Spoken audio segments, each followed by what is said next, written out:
Even as we're still dealing with the damage from Donald Trump's presidency, a new report gives a stark preview of what a second Trump term could look like. President Biden got a rousing reception today from union leaders in D.C., but not everyone is as enthusiastic about his just-announced bid for re-election. Ketika pemilihan Presiden Amerika Serikat semakin dekat, Tiongkok tidak diragukan lagi mengikuti perkembangan di Washington dengan penuh perhatian. Di bawah pemerintahan Joe Biden dan Donald Trump, hubungan antara Amerika Serikat dan Tiongkok telah berubah. Tetapi siapa yang lebih disukai oleh Beijing? Keinginan China untuk menantang hegemoni Amerika Serikat dan mengakhiri dunia unipolar menarik penilaian yang lebih kritis di tahun-tahun Obama. Tetapi Trump lah yang mengeksploitasi kebencian yang meningkat terhadap China pada tahun 2016 untuk meningkatkan situasi melalui perang dagang. Namun tarifnya terhadap Tiongkok juga berdampak buruk bagi produsen dan konsumen Amerika. Trump terpaksa memberikan miliaran subsidi tambahan kepada petani Amerika untuk mengurangi kerugian mereka. Dengan jajak pendapat terbaru yang menunjukkan bahwa orang Amerika tidak menginginkan Biden atau Trump untuk mencalonkan diri lagi. Gubernur populer California, Gavin Newsom, bisa menjadi penyelamat Demokrat, mengingat sikapnya yang pro-Tiongkok dan kemungkinan pengaturan ulang hubungan antara Amerika Serikat dan Tiongkok. Langkah Newsom juga bisa menjadi berkah bagi Beijing.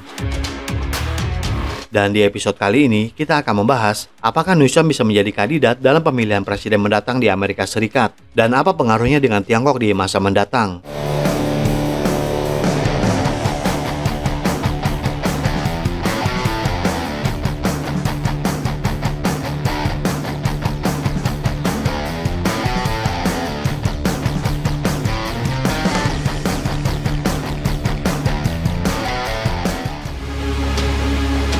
Jika Trump kembali ke Gedung Putih tahun depan, harus diasumsikan bahwa dia akan menjadi elang China yang lebih besar. Sementara Partai Republik menentang China, sebuah perkembangan penting karena Trump dan partai tersebut dapat diharapkan untuk menjajakan anti kebijakan-kebijakan Tiongkok.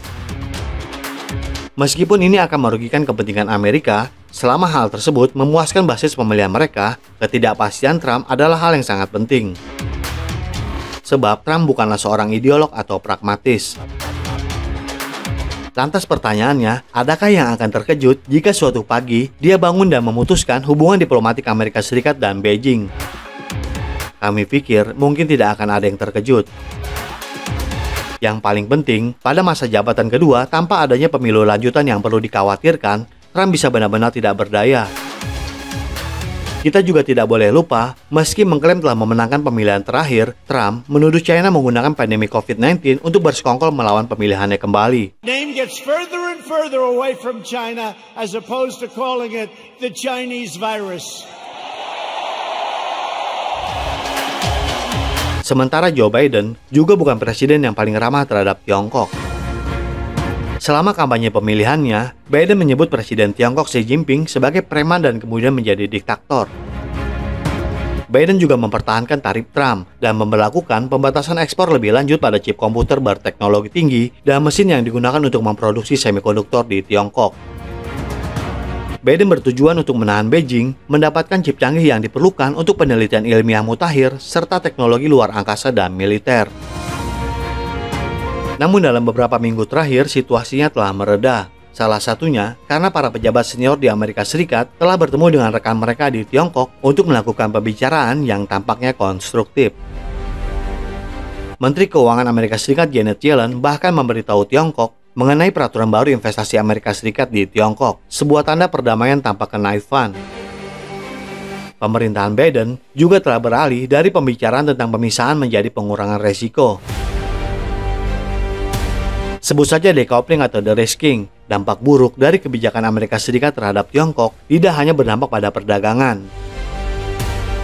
Namun tidak seperti Trump, Biden tidak perlu mengalahkan pesaingnya dalam pemilu pendahuluan dengan ancaman terhadap Tiongkok. Biden juga memiliki hubungan pribadi dengan presidensi sejak masa jabatannya sebagai wakil presiden, yang pasti akan lebih disukai di Beijing dibandingkan dengan sikap Trump yang tidak dapat diprediksi dan picik.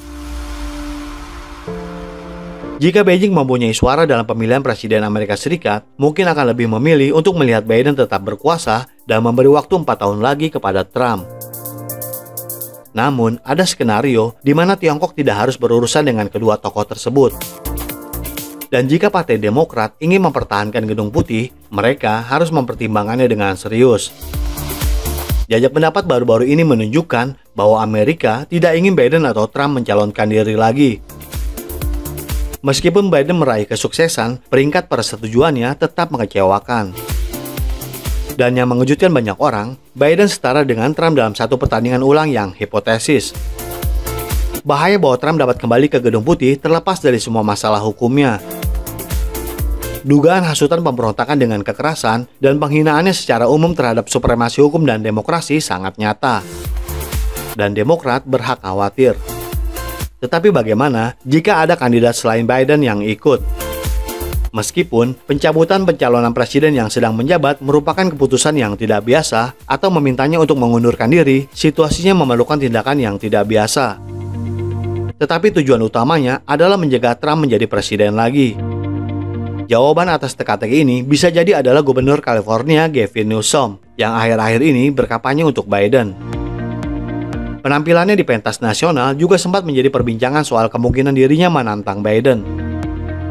Mengingat kesulitan peringkat persetujuan Biden juga menarik.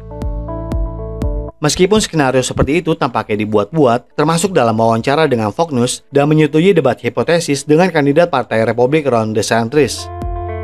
Ini menunjukkan bahwa dia cenderung membangun profilnya di luar California. Ada alasan kuat yang harus dibuat untuk Newsom, bukan hanya karena dia masa depan partai, tetapi dia akan dapat memimpin untuk suara koalisi anti-Trump. Dan suara-suara itu yang diperjuangkan oleh Biden untuk menang. Newsom adalah seorang pragmatis dalam masalah ekonomi, dan ia juga akan menjadi wajah segar di kancah internasional. Sampai batas tertentu, dia akan dapat mengatur ulang apa yang telah terjadi antara Beijing dan Washington selama 8 tahun terakhir. Tidak ada sejarah antara Xi dan Newsom, dan ini memungkinkan kedua belah pihak untuk membangun hubungan yang lebih positif, bahkan mungkin lebih berkembang. Selain itu, sikap Newsom terhadap China juga sebagian besar positif. Sebagai wali kota San Francisco, dia memuji hubungan kotanya dengan China dan bangga karenanya. Sementara sebagai gubernur, dia mengadvokasi hubungan yang lebih dalam antara California dan China tentang perubahan iklim dan energi bersih. Bagi China, Newsom bisa menjadi berkah tersembunyi, dan bagi Demokrat, ini bisa menjadi cara untuk menangkis Trump sekali lagi. Jadi bagaimana menurut Anda? Apakah ada kemungkinan Newsom akan mencalonkan diri pada pemilihan Presiden Amerika Serikat mendatang? Silakan berikan komentarnya di kolom komentar kami. Terima kasih dan sampai jumpa di episode berikutnya.